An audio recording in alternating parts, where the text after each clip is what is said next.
you talk about the character, you talk about many things, and I didn't quite know. I thought he really wanted me to see what the character was, maybe make some suggestion that he didn't think of. And but it was wonderful that he felt that way, because I saw him go and talk to Hackman, and I went out and talked to Hackman. Well, that's Gene Hackman's favorite film, actually. Yeah, he said that. Yeah, he had said that. But now, how did you get along with Gene? Well, I mean, I was much younger than him at the time. and indeed you still are.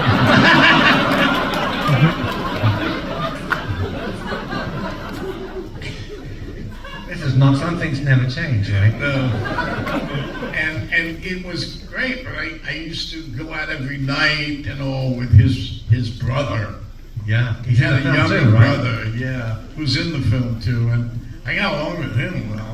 And I got along with Gene. But he's a very warm, cuddly person, Gene Hackman, right? Well, I wouldn't call it cuddly. He is warm.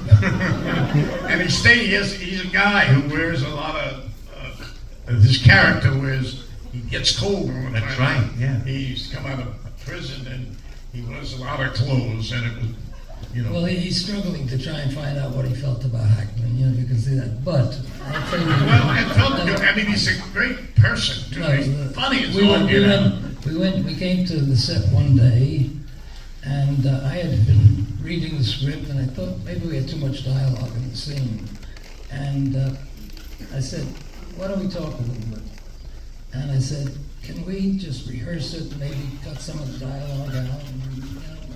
And Hackman said, "Oh, fuck," and he started to walk away. And I said, "Come on, let's cut it out. What do you mean?" And I said, "Come on back, let's talk." And no, let's go do the scene. No, let's do whatever you want to do.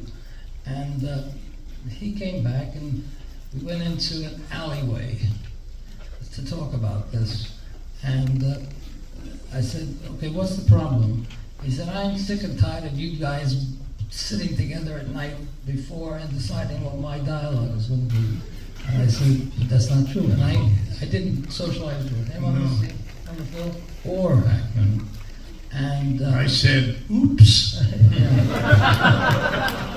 and we argued for a while, and I decided for myself that, okay, we'll shoot it the way it was written, and then I'll cut it in the editing room, because I had that privilege. And not knowing it, he was mic'd, and Hackman was mic'd, and all the rest of the film people were standing around the sound table listening to our argument. And we finally made it, and it worked very well. But also, I mean, I've had the advantage again of having cribbing out of your book, Al, but you also had an accident, right, didn't you, halfway through? Oh yeah, my usual. I fell to a trestle, yeah. my usual. And you blew up your knee. And I was in the hospital. And then Gene was... And I was offered, Peckinpah offered me Billy the Kid, which that's all I ever wanted to do my entire life. That's right. Yeah. And it was, the great Peckinpah. I loved him, these films. The Wild Bunch. Am I in that? No. in the director's cut. Yeah, but he visited me in the hospital. I think it was in Denver. We were in Denver. We went on. We'd go across the country. And he was so sweet and talked to me about his life and so comforting to me.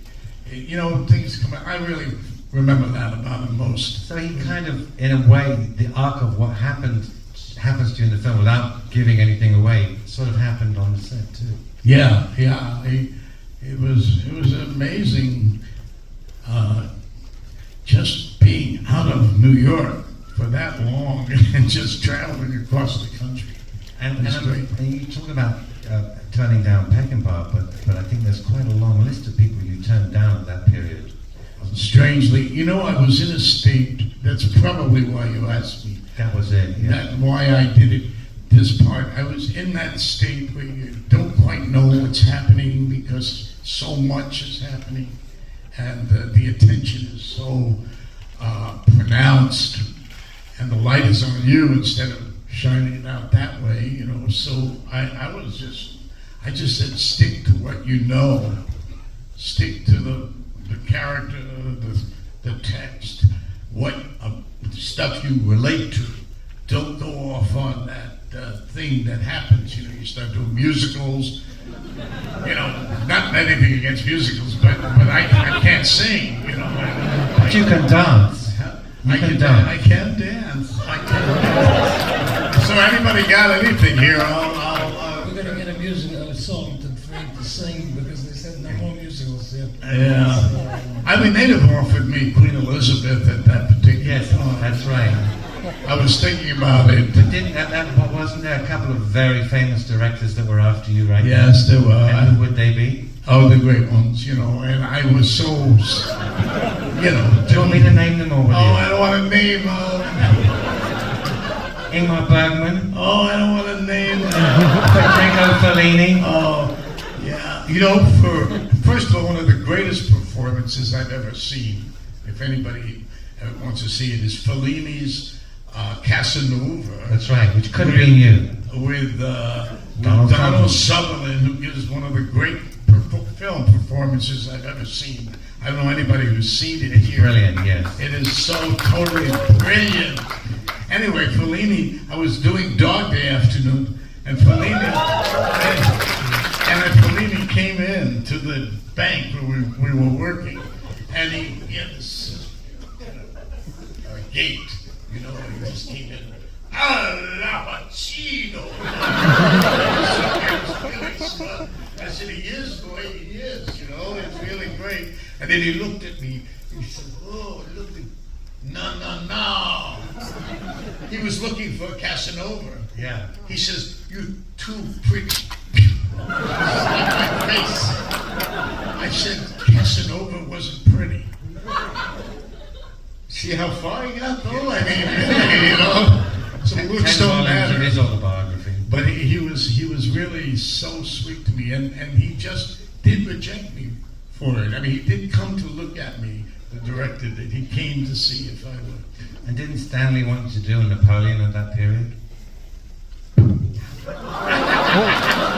We should see this film because it's you get a sense of why I picked it, because I think it had that thing in it, you know. It's really a powerful piece. That's right. I'm just saying that this is the importance of this film, is that this for you was something that appealed to you above all of those other things. Well, yeah, and I still like the fact that I felt as though I was taking a chance, and as usual, Jerry helped me so much on the film, and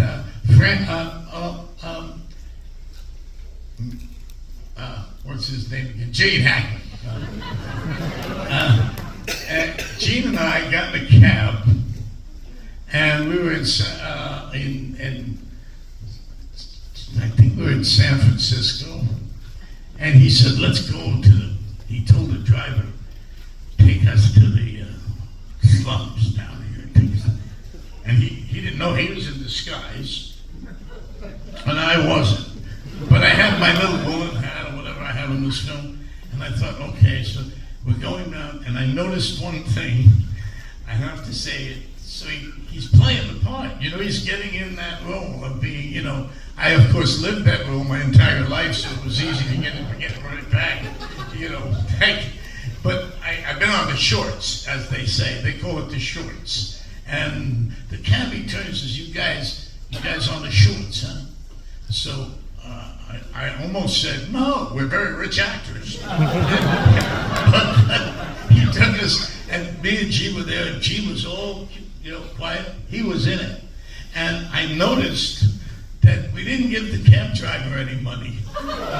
That was shocking to me. I mean, you know, I didn't have any money, but we did. I wanted to say, Gene, give him $1,000 or something.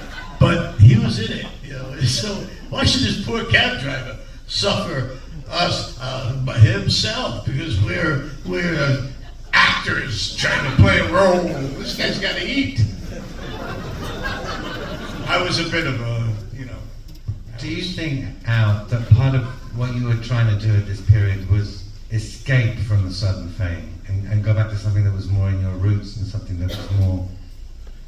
I went back to the theater Yeah. because I was trying to, escape from it. And escape from it in a manner of, it's a very complicated period when that happens to anybody, I mean, when you're sort of, because you're so visible. Directors are not visible.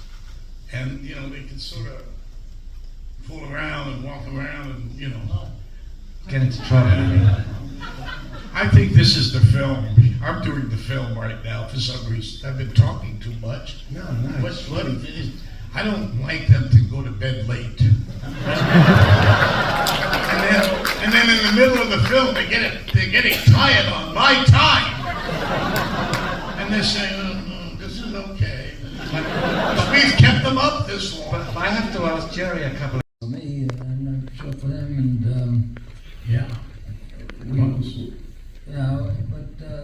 we didn't socialize at all on the film. It's after the film that we socialized. Right? We didn't socialize? No. I was too busy being picked up.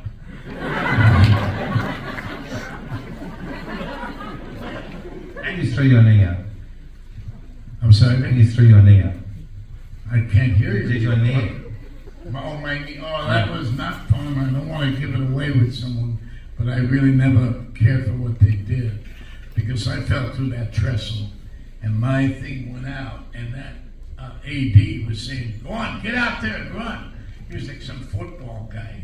I played football coaches, let me tell you. And, I'm not going to send my player out on the field with a knee like this. So I looked and I thought, there's something wrong with either you or me. I said, there's something about what I got here enables me not to walk. How about that? Oh, you get out there, you walk, and the doctor said to me, Dallas, he said, you had to get off that, you were going to lose your leg. Now, doctors have a way of talking, so after the fact, you know what I'm saying? But he also has a way of walking when he wants to, because we have a scene in here, you'll see. It's difficult talking about the film for you when you haven't seen the film yet. But there's a scene in here where he gets beat up. Oh, let's Don't give that away. No, that's all. you can't talk. We're going to wind up telling you the whole. It reminds me of the.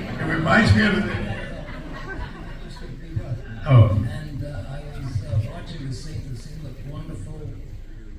The acting was really strange when and all of a sudden, Al stops. That's all. I got off the set. He comes to me. He says, "If that guy hits me one more time, I'm leaving."